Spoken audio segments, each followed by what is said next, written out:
You hear laughing from the other room, but you're home alone. A knock at the door, and the black-eyed children want you to let them in. You drive by that abandoned house that everyone says is haunted, and a figure is standing in the window. You go for a hike, and you experience missing time. How long were you gone, and where did you go? You're camping, and you hear a voice calling you in the woods, but that sounds like your own voice.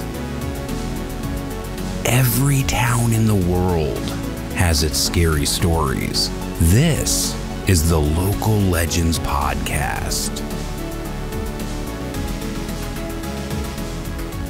Welcome back to the Local Legends Podcast. My name is Bert Moran.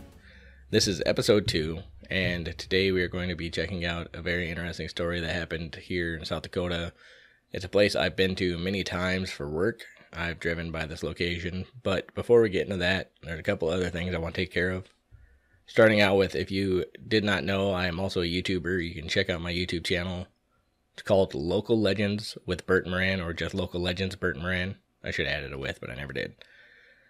So, now, you can also find me on Twitter at Bert Moran, Instagram at Bert Moran, and if you want to follow me on TikTok for whatever reason, you can find me there at Bam Moran, all one word. Now, I'd like to give a quick thank you to my friend Chris for being on my last episode, the first episode, and he went over some very interesting paranormal stuff that he'd been through, and we talked about a couple urban legends from South Dakota.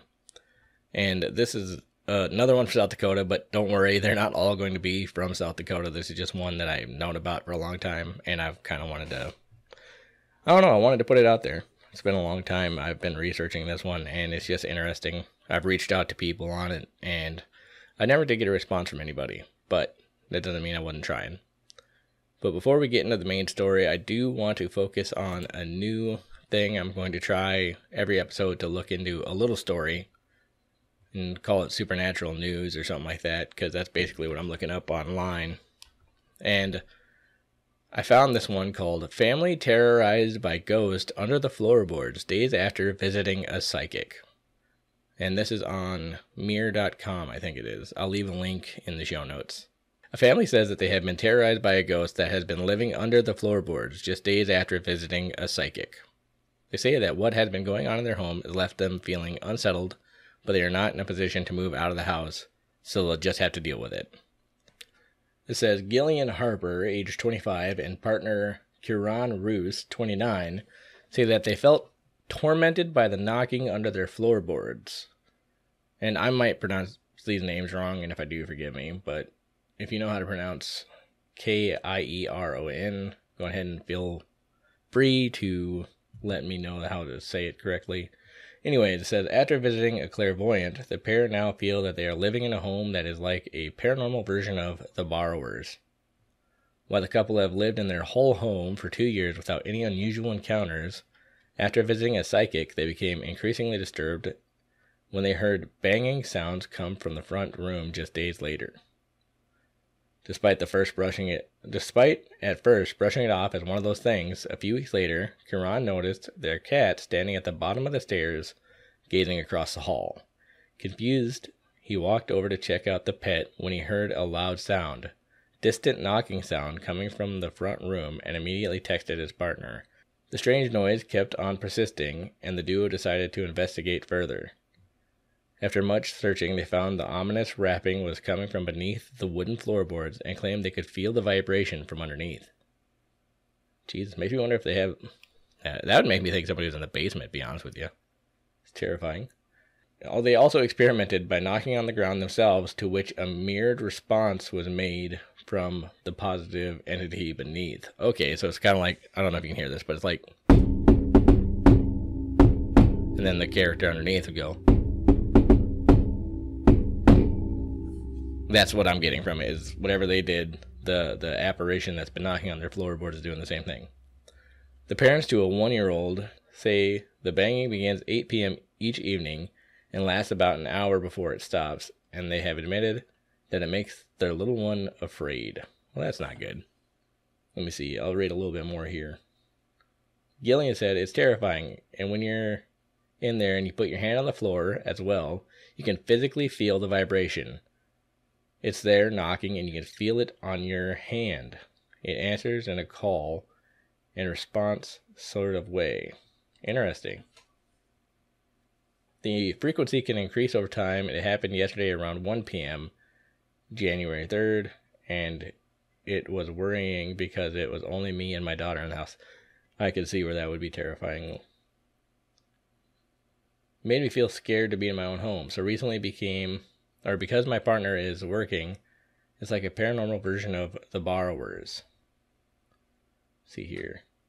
Kiran also agreed that he finds the knocking unsettling. Added, the biggest thing that pushes me towards this not being right is that we went to see a clairvoyant.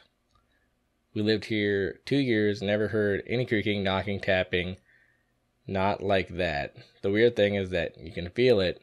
It just sounds like if it was just a sound and you could hear it, I could happily go to bed without thinking about it again. I get that. I mean, how does it settle and make noises? So, yeah, if you guys want to check out this article, I will leave a link there. Pretty creepy stuff, and this is going to be just like I said, just a segment I do probably the beginning of every episode. Also, I want to get in that if you have a paranormal story and you want to talk about it with me, you got to get on the podcast, sit down, take 30 minutes, whatever time, and just go over what happened in your situation. I'm here to listen. I'm here to share your story, and I think it would be a lot of fun or just really interesting to help. Maybe somebody could help. I don't know, but we'll check it out. Now I'm getting into the main story here. This one is a story that was actually featured on Unsolved Mysteries. I think it's a pretty interesting one. It happened here in South Dakota at a town called Lake Andes, which I've been to many times. For work, I've actually been to the exact area where this happened. And, I might go back there and film for a YouTube video, just kind of give everybody a better idea of what's going on with it. Now, this is basically right off the Unsolved Mysteries website, Wikipedia link here. So I'm going to read some of it, then I'll talk, off script. So here it goes. At 6 p.m. on December 12th, 1992, in Lake Andes, South Dakota, a Chevrolet Monte Carlo stopped at a remote intersection on Highway 281 at the edge of the Yankton Sioux Indian Reservation. It was cold. The road was icy, and all three of the car's occupants had been drinking. As the car left the intersection, the driver lost control. The car jumped the highway and came to rest upside down on a frozen ditch between the road and a set of abandoned railroad tracks. The driver of the car was 20-year-old Arnold Archambault. One of the passengers was his 18-year-old girlfriend, Ruby Brugier.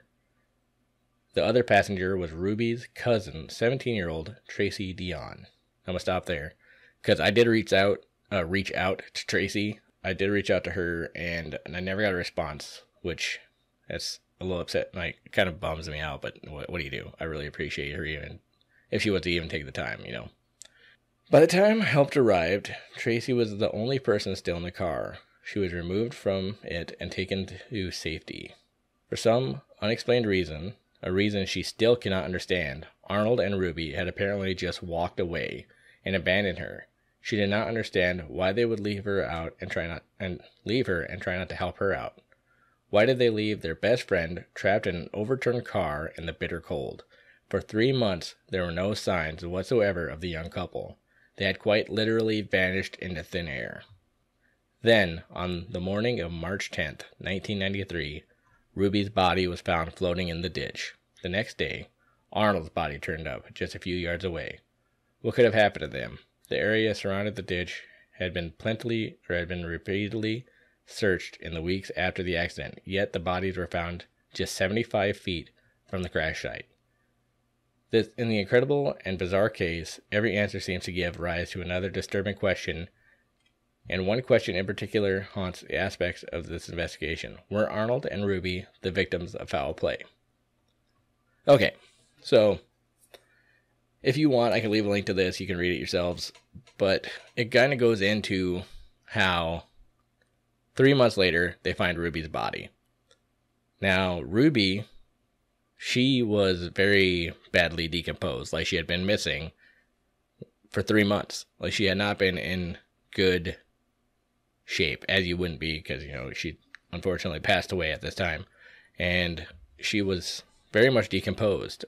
The next day, Arnold was found. Now, the interesting thing about Arnold was his body looked like he had been dead maybe a week. And, like I said, I've been to this. It's just a ditch. Right next to a big lake.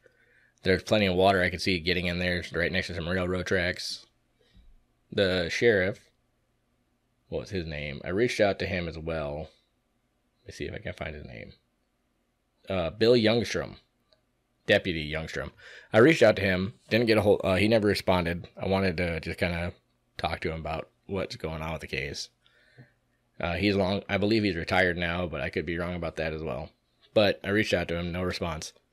Okay, so he himself had walked in that ditch like multiple times. There was entire search parties out there that have searched these for these people. They had gone months looking, like they never really stopped looking for these people. And then when they found Ruby, like she was so badly decomposed that they ended up having to look at her body for tattoos. She had a tattoo on her ankle, and that's how they confirmed that it was her. Now, when it came to Arnold, they could just tell it was him because he was in such great shape for being dead for 3 months. And it's interesting how that could happen because, like I said, it's possible being frozen like that is a situation, but if he was frozen and she was frozen at the same time, why were they in such different states of decomposition? And it kind of goes on to say that, you know, in the following couple of weeks later after the accident, another couple people who will remain nameless say that they claim to have seen Arnold driving a different car on New Year's. They talked to him for a while, but that's literally like one or two people that say they saw him, and never again did they ever bring it up. Nobody believes that Arnold and Ruby really tried to like abandon, because they had a kid together. She was breastfeeding, and it would be really weird for a woman who's breastfeeding to just disappear, leave her child with, I believe it was Arnold's family, and while they went out and had a evening together with their friends. But it doesn't make any sense that they would just show up back in this ditch that had been searched repeatedly, multiple times by police and a group of searchers looking for them. And the interesting thing about it was it's actually spotted by somebody driving by on the road, just having to notice, it looks like a body in the ditch, and sure enough it was. To Deputy Youngstrom, he felt that death by exposure meant that they froze to death. He believes that they may have froze to death, but he does not believe that it happened in the ditch. He says that it is possible that they were there it wasn't impossible that they were there the entire 3 months. He personally walked along the ditch several times during the time period. He also has written affidavits of people who have walked along it, people that had nothing to do with the case. He said that their bodies could not have been missed. And like I said, I've been to that area. There's, I think it's like a mile outside of town, if that. And people who don't have cars on the reservation will just walk to the gas stations in town, you know, walk basically everywhere. So this area had heavy foot traffic is all I'm going for. So it doesn't make any sense that they weren't seen. Okay, one other thing is that, let me see if I can find it here. Police were further baffled by the discovery of the two items seemed to be, okay, hold on. A tuft of hair was found alongside the road and determined to be forensic lab to belong to Ruby. Did not believe that the hair was there, or Youngstrom does not believe that the hair was there for 3 months. He believes that the hair was left there whenever Ruby and Arnold's bodies were brought back to the ditch from another location. They found a set of keys in Arnold's pocket. One key belonged to a vehicle. 2 other keys appeared to be house keys. He still has the keys in his possession and has yet to find the vehicle or house that they belong to. Soon, another startling revelation. A witness claimed to have seen Arnold in the car accompanied by 3 other people on New Year's. This is what I was talking about. Okay. The woman passed a lot. There was no doubt in her mind that the man in the car was Arnold. Authorities brought the witness in for a polygraph exam. She passed. I myself don't really trust polygraph machines, they can be very... Oh, what am I thinking? Even the guy who created the lie detector test says that it is not accurate at all. But for some reason, courts will still go on ahead and say, well, you failed the lie detector test, so you're lying. But they'll also say that, oh, well, you passed the lie detector test, but that really doesn't mean anything because these tests are really inconclusive. And you can't trust a thing that these say. So it's just one of those ways that I feel like people or the law tries to use to basically help themselves along. And I have nothing wrong with cops. Okay, let me see here. Going off topic. The couple that the lady identified as being in the backseat of the car also underwent polygraph, denied being in the car. However, they both failed their polygraph exams. They were questioned extensively, but maintained that they were not with Arnold that night. They claimed that they were at home. So the other people that were claimed to have been with Arnold on the night of New Year's, they went in for a polygraph. They said they weren't with him. They failed the polygraph test. And they still, to this day, maintain that we did not go out with Arnold on New Year's. We were at home. 5 other witnesses came forward claiming to have seen Arnold and Ruby after the disappearance. One witness reported seeing a couple get into a car after the accident. The car was then seen heading east. Another witness reported seeing Ruby on January 20th, over a month after the accident, in nearby Wagner, South Dakota. How did Ruby and Arnold's bodies end up in the ditch where they crashed their cars 3 months earlier? A bizarre coincidence, an oversight by the police, or perhaps something even more insidious? Now, it is possible that they were murdered at a different location and brought back there. I don't understand. Why wouldn't they just go back? Now, I get that they're drinking and driving, which is illegal. They were underage at the time. It was 1990... What was I saying? 1993? Let me see here. Hold on a second. 1992. They were all of them were underage. I don't understand why they didn't help Ruby out of the car. I don't understand what happened here. I do feel like it's a possibility that they jumped in a car with somebody else. Maybe they were on the run, hiding from the cops. But even then, the ticket or the fine they would have been in trouble with does not give reason to why they never contacted their family again afterwards. These witnesses who claim to have seen them, I don't believe that they were family. But if you're on the run, you'd still try and contact your family, I feel like.